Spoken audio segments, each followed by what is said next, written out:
Hello everyone, in this video we'll be going over the Objects and Data Structures Assessment Solutions. Okay, so the first question was write a brief description of all the following object types and data structures we've learned about. So for the full answers, all you had to do is review the Jupyter Notebook. So if you go to the Solutions Notebook, I've put links so you can go ahead and check out the introductions of each of those Jupyter Notebooks where they describe, in layman's terms, numbers, strings, lists, tuples, and dictionaries. So let's go ahead and move on to the numbers section. First thing I wanted you to do is write an equation that uses multiplication, division, exponent, addition, and subtraction to equal this kind of arbitrary number. So your answer is probably different. All I did was work backwards, but this was just so you made sure you understood what minus to the powers, parentheses, division, multiplication all looked like and how they worked. So this is what I did, and that equals 100.25. Next, I wanted you to explain what the cell would produce, 2 divided by 3, and what can you do to change it so the answer is correct. So if you notice, we have 2 divided by 3 and we have a 0 there. And remember, that's because Python 2 performs classic division for integers, and you need to use floats to perform true division, such as 2.0 divided by 3. We also discussed on how to use import from the future module to also change that. Or you could just use Python 3 and then you wouldn't have to worry about that. Next, answer these 3 questions without typing code, then type code to check your answer. So you can go ahead and check your own answers here, but this was just to make sure you understood order of operations in Python. What was the type of the result of the expression here? The answer is going to be a floating point number. As long as there's one floating point number in the entire equation, your result will be a floating point number. After that, what would you use to find a number's square root as well as its square? You can just use 2 asterisks in a row to do a power, and then use a fraction to do a square root. There's also a math module in Python that will allow you to do square roots, and we'll talk about that later on in the course. The strings section, basically I just wanted you to play around with indexing. So writing out commands to grab letters from strings, making sure you understand that indexing starts at 0. Reversing strings, again with slicing and indexing. And then given the string, give 2 methods to print the letter O. First one was just going in reverse with -1. Second one, I just went straight forward with index of 4. After that, it was lists, and I wanted you to build a list 0, 0, 0 2 separate ways. One way is just the standard, write out the list in between brackets. The second way you could have done it was by doing a list of 0 and multiplying it by 3 to get 3 of those. After that, I wanted you to reassign hello in this nested list to say goodbye. So the index to reach that item was 2, 2, because it was a list nested inside of a list. After that, I wanted you to sort this list, and you could have done that with a sorted function or the method sort. Then for dictionaries, this was basically just keys and indexing to grab hello. First one was just pretty simple. You just had to do the simple key. Second one, a little trickier. Had to do 2 keys because it was a dictionary nested inside another dictionary. Third one, pretty tricky. This is actually harder than I expected. It was the key, an index, nest key, and then 2 indexes later to get hello. This one was a little crazy. It was a key and index, a key to index, the key tuffy, and then 2 indexes to reach hello there. After that was, can you sort a dictionary? Why or why not? No, you cannot sort a dictionary because normal dictionaries are mappings, not sequence. So they don't remember what order you put in items in. Now, later on in the course, we'll talk about something called an ordered dictionary, which is a subclass of dictionary in Python in a specific module called collections. So you'll learn about a specific type of dictionary that you actually can remember order. Moving along with tuples, what's the major difference between tuples and lists? Hopefully you were able to answer this with just tuples are immutable. That's the big difference. How do you create a tuple? Remember, it's just parentheses and then commas, just like a list, but instead of square brackets, you're using parentheses. For sets, what's unique about a set? Remember, they don't allow for duplicate items. So to use a set to find the unique values, you could just cast that list with the set function. For Booleans, don't worry if you didn't fully understand this. There's a whole section on comparison operators coming up next, but I just wanted you to get kind of a sneak peek. You can go ahead and check out these various pieces of code. They should have been hopefully pretty straightforward if you already knew some math notations, such as 2 greater than 3 or 2 less than or equal to 2, etc. So you can run those cells and check your answers. Final question was, what is the Boolean output of the cell block below, right here? So it's going to be false, and we can check that through indexing. So L1, index 2, 0, would have been, if we look here, that would have been this list, first item, so that's 3. So then you're basically asking, is 3 greater than or equal to? And if we look at that second list, it's going to be index 2, key 1, so 4. So is 3 greater than or equal to 4? That's false. Okay, great job on your first assessment, and I'm excited to continue on with the course, and I'll see you at the next lecture where we talk about Python comparison operators. Great job, everyone. Hello, everyone, and welcome to the Comparison Operators lecture. In this lecture, we will be learning about comparison operators in Python. So these operators are going to allow us to compare variables and output a Boolean value. We've already seen a few of them throughout the course, but now we're really going to dig deeper. And if you have any sort of background in math, these operators should be pretty straightforward. So if I look at the Jupyter notebook that corresponds with this lecture, I have a table of comparison operators and then a couple of examples for most of them. Okay, so let's go ahead and zoom in into this table and just tackle them one by one. So the very first one, operator, is 2 equal signs in a row. And what that means is if the values of the 2 operands, whatever the 2 objects you are comparing, are equal, then the condition is true. So in this case, A equal B is not true. But if A equal A was written, then that would be true.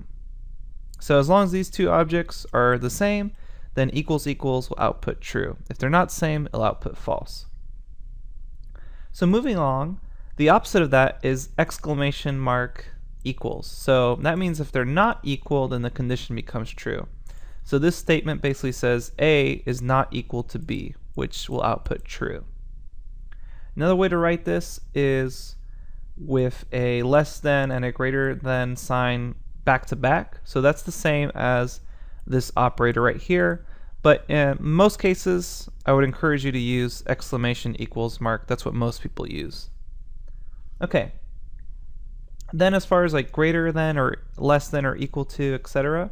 So for this symbol right here, this means greater than, so A greater than B, and then similarly you have less than, so A less than B, and depending on which the values, so for instance numerical values, you can say is 2 greater than 1, that will equal true, is 3 greater than 10, that will be false, etc.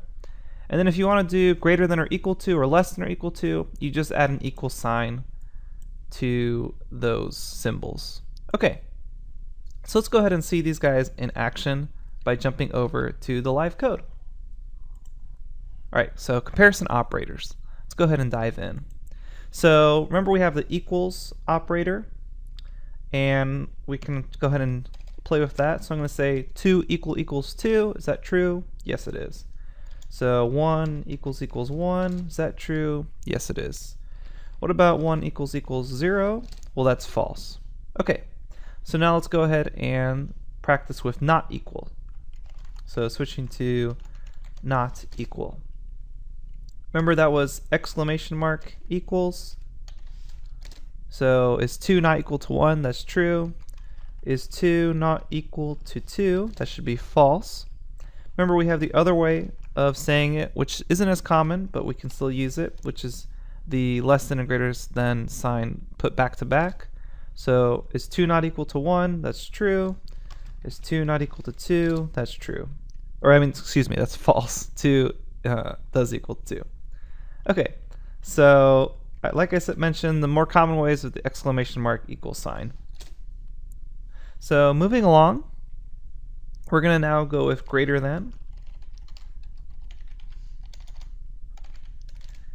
And that's just going to be 2 is greater than 1. That's true. Is 2 greater than 4? That's false. And similarly, we have less than, so I can say 2 less than 4, and 2 less than 1. That's false. And then we have greater than or equal to, so I can say is 2 greater than or equal to 2? Yes, because 2 is equal to 2. Is 2 greater than or equal to 1? That's also true because it's greater than 1. And I can also do less than or equal to. So is 2 less than or equal to 2? Yep. Is 2 less than or equal to 10? Yes, it's less than that. So that all works out. Okay, so hopefully that should have been pretty straightforward. If you have any sort of math background or basic math, this greater than or less than sort of operations should just pretty much make sense. If you have any trouble with it, you can always go back to this Jupyter notebook and read the table in more detail in case you need any refreshers on what these comparison operators do. Alright, so that's it for this lecture, and I'll see you at the next lecture. Thank you. Hello everyone, and welcome to the Chain Comparison Operators lecture. So one of the nice features of Python is this ability to chain multiple comparisons to perform a more complex test. And you can use these chained comparisons as a shorthand for some larger Boolean expressions. So in this lecture, we're going to learn how to use chain comparison operators, and we're going to introduce two important other statements in Python, which is the and the or statements that I have highlighted here. So let's go ahead and jump into the live code so I can show you some examples of chain comparison operators. Okay, so you remember that we have just normal comparison operators. So I can say, is 1 less than 2? That's true. Is 2 less than 3? Well, that's also true. So what I can do is I can actually chain these. I can say, is 1 less than 2? And is 2 less than 3? And that will output true. So that statement will check if 1 was less than 2 and if 2 was less than 3. So another way we could have written that is with an and statement in Python. So I could have said, is 1 less than 2 and is the condition 2 less than 3 also true? So that checks, make sure that basically the and is used to make sure two checks have to be true in order for that total Boolean check to be true. Let's go ahead and see another example. So 1 less than 3, we know that's true. 3 greater than 2, we know that's also true. So I can chain these together. I can say 1 less than 3 and is 3 greater than 2. Whoops, sorry. Greater than 2. And that's true. So another way I can write that is with the and statement. So I can say is 1 less than 3 and is 3 greater than 2. And that will output true. So it's important to note that Python is actually checking both instances of the comparisons. And we can also use or to write comparisons in Python. For example, I could say 1 equal to 2, which we know is false. 2 less than 3, which we know is true. So what if I wanted just either of these statements to be true, just one or the other? And that's where the or statement comes in. So I can say, hey, check if 1 is equal to 2, or also check if 2 is greater than, let's say it's greater than 1. So as long as one of these statements happens to be true, then we'll get a true. So or means it's only checking that one of the instances happens to be true because we're using the or operator. So it needs one or the other to be true. Let's take a look at one more example just to drive the point home. So we know 1 is equal to 1, and I'm going to write or 100 equal to 1. So it just needed one or the other to be true, and 1 equals 1 was true. So that's just it as far as chain comparison operators. Just a quick overview. You can go ahead and check out the Jupyter notebook if you want some more detail on what we just did. But that's basically it. So you should have a comfortable understanding of what and the or statements are doing in your code. but you can basically treat them as these chain comparison operators. So go ahead and go to the quiz for this section to check your understanding. All right, that's it. Thanks everyone.